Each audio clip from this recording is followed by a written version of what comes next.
बिस्मिल्लाहिर्रहमानिर्रहीम। मेरा नाम है ज़ैद इकबाल दानिश और आप देख रहे हैं मेरे YouTube channel ZID electrical mentor. आज जो हमारा प्रैक्टिकल है वो है होमिज कंपनी के हाइब्रिड इन्वर्टर के हवाले से कि इसकी पैरामीटर सेटिंग जो है वो हम किस तरह करेंगे।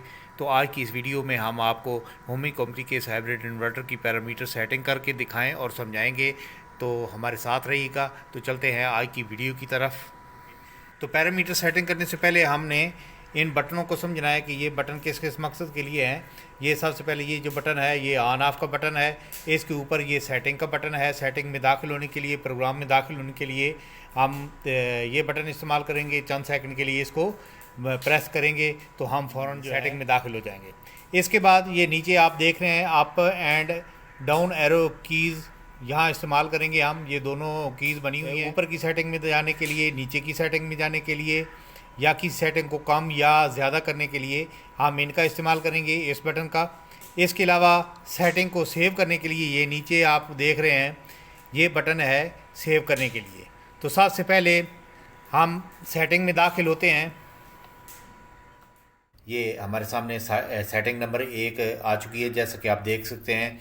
इसमें हमारे पास दो ऑप्शन हैं, एक वाइड का है और एक नैरो का है। अगर हम इसको वाइड पर सेलेक्ट करते हैं तो 90 से लेकर 280 वोल्ट तक वेरिएशन होगी, तो ये काम करता रहेगा, मतलब बैटरी चार्ज होती रहेगी।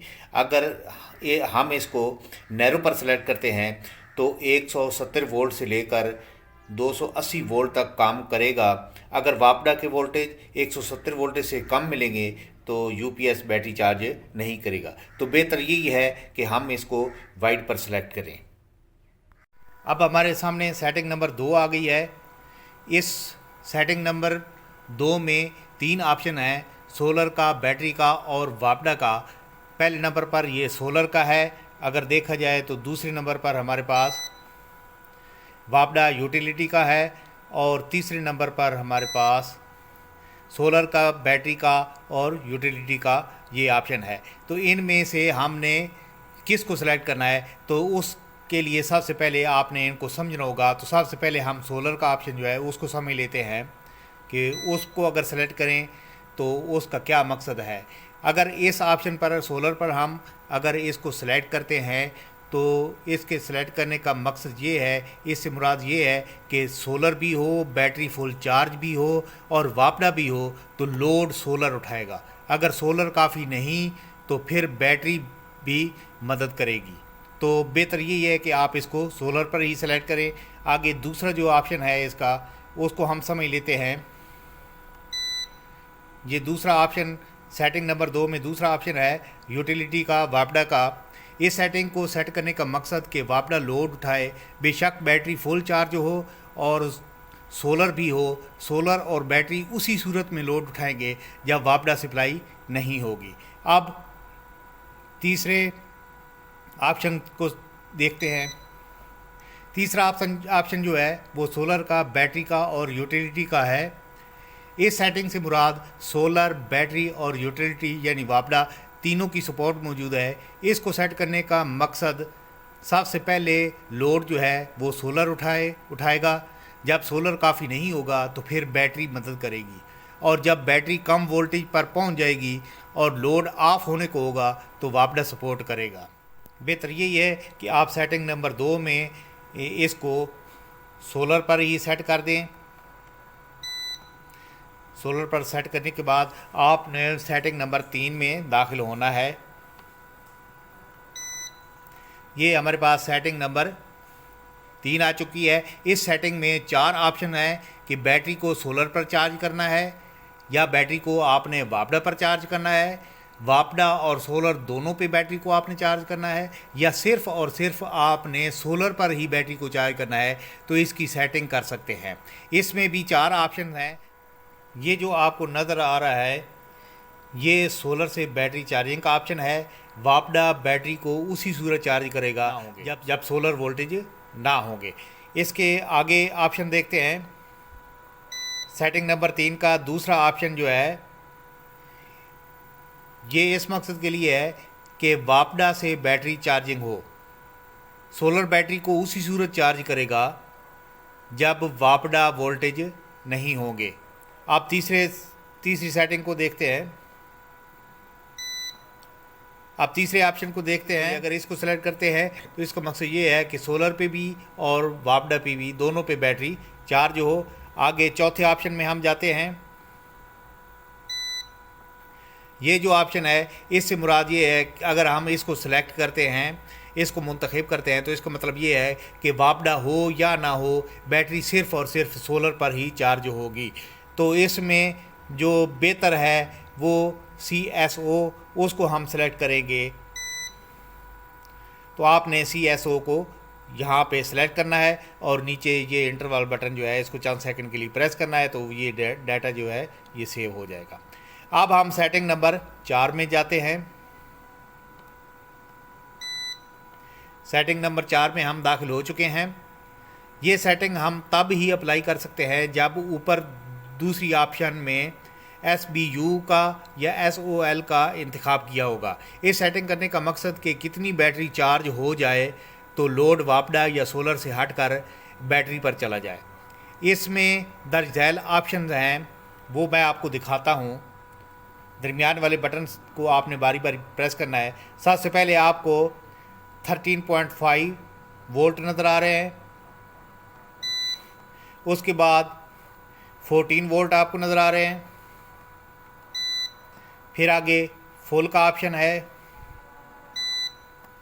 फिर 12.5 वोल्ट, इसके बाद 13.0 वोल्ट, 30.5। ये फैक्ट्री के वोल्ट की सेटिंग है, तो बेहतर ये है कि आप इसको 13.5 वोल्ट पे सिलेक्ट करें। अगर आप इसको 14 यानी कि 14 वोल्ट पे सिलेक्ट करते हैं तो उसका नुकसान ये होगा कि बैटरी की लाइफ जो है वो कम हो जाएगी, लेकिन बैटरी का बैकअप बढ़ेगा। तो बेहतर ये है कि आप इसको 13.5 वोल्ट पे सिलेक्ट कर दें। अब हम सेटिंग नंबर 5 में दाखिल होंगे। सेटिंग नंबर 5 हमारे सामने आ चुकी है। इस ऑप्शन में बैटरी के उस लेवल को सिलेक्ट किया जाता है जिस पर आकर लोड बैटरी से हटकर वापडा पर शिफ्ट हो जाता है। इस सेटिंग का मतलब ये है कि बैटरी कितने फ़ीसद रह जाए तो वापडा चार्जिंग करना शुरू कर दे। तो बेहतर यही है कि इसको 11 वोल्ट पर सिलेक्ट करें। तो इसके ऑप्शन जो हैं वो हम चेक कर सकते हैं। सबसे पहले हमारे पास ये 11 पे पहले सेलेक्ट है, तो मज़ीद इसमें ऑप्शन कौन कौन से हैं वो चेक कर लेते हैं।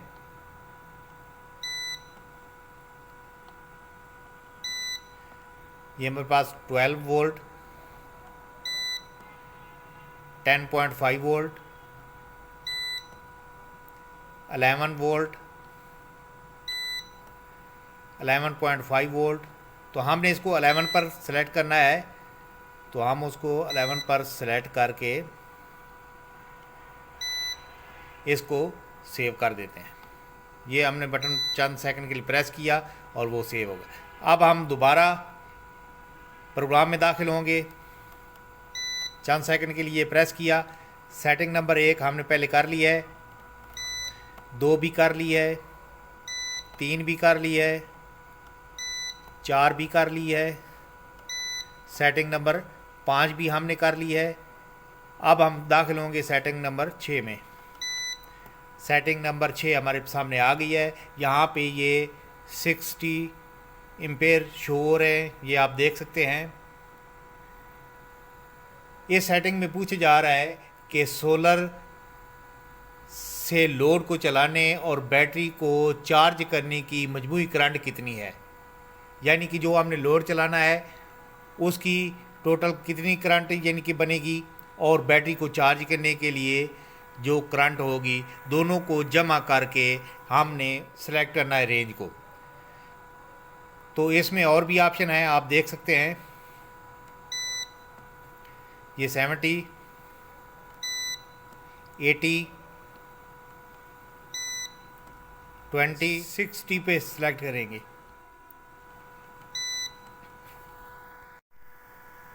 इसमें फैक्ट्री की सेटिंग 60 एम्पेयर पर है, तो हम इसको 60 पर ही रहने देते हैं। अब हम सेटिंग नंबर 7 में दाखिल होंगे।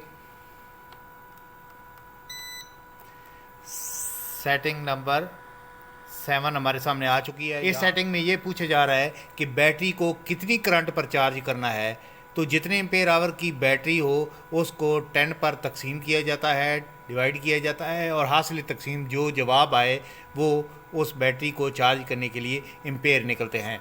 तो इस फार्मूले की मुनासबत से आप देखेंगे, अगर आपके पास 200 एम्पेयर आवर की बैटरी है तो उसको चार्जिंग के लिए 20 एम्पेयर करंट चाहिए होती है। अगर आपके पास 150 एम्पेयर आवर की बैटरी है तो उसको चार्जिंग के लिए 15 एम्पेयर करंट चाहिए होती है। तो इसी मुनासब से आप देख लें कि आप जो बैटरी इस्तेमाल कर रहे हो वो कितने एम्पेयर आवर की है, उसको 10 पर तकसीम करके हासिल तकसीम जो भी आए उस मुनासब से आप यहाँ पे सिलेक्शन कर सकते हैं। तो बेहतर ये है कि आप इसको 20 एम्पेयर पर सेलेक्ट कर दें। अब हम सेटिंग नंबर 8 में दाखिल होंगे। ये हमारे पास सेटिंग नंबर 8 आ गई है।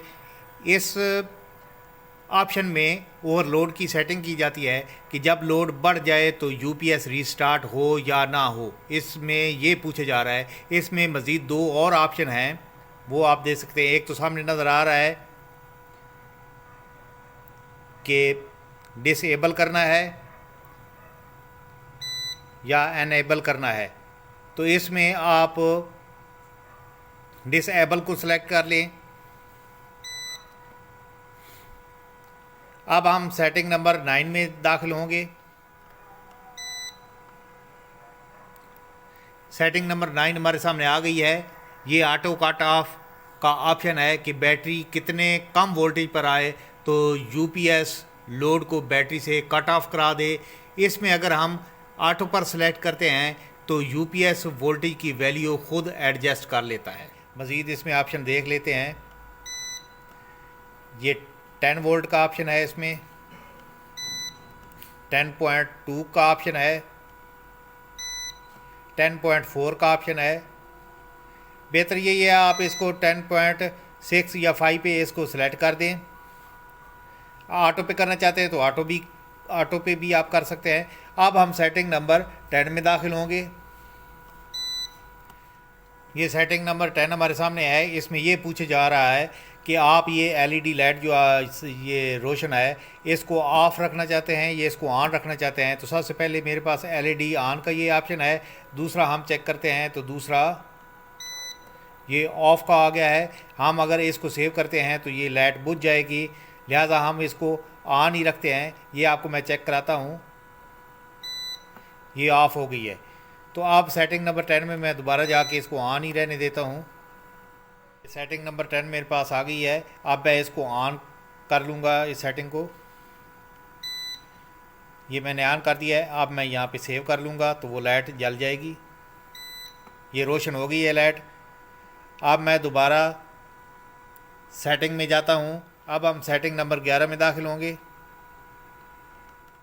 सेटिंग नंबर 11 में हम दाखिल हो चुके हैं। इस सेटिंग में यूपीएस की सेटिंग को रीसेट किया जाता है।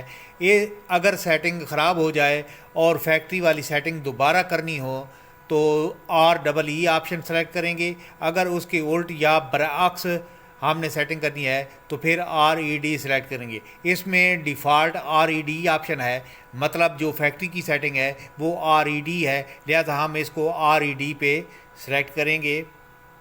ये REE है हमारे पास, हम RED पे इसको सेलेक्ट कर लेंगे। ये RED हमारे पास आ गया। अब हम इसको सेव करेंगे। ये हमने सेव कर लिया है। हर ऑप्शन के बाद आपने इसको ये इंटर का बटन चंद सेकंड के लिए प्रेस करके सेव करना होता है। ये थी हमारी वीडियो जो कि हमने आपको पैरामीटर सेटिंग इसकी करके दिखाई है और समझाई है। लिहाजा हमारे चैनल को सब्सक्राइब करें और बेल आइकन को प्रेस करें ताकि आने वाली हर नई वीडियो आप तक पहुँचती रहे। अस्सलाम वालेकुम।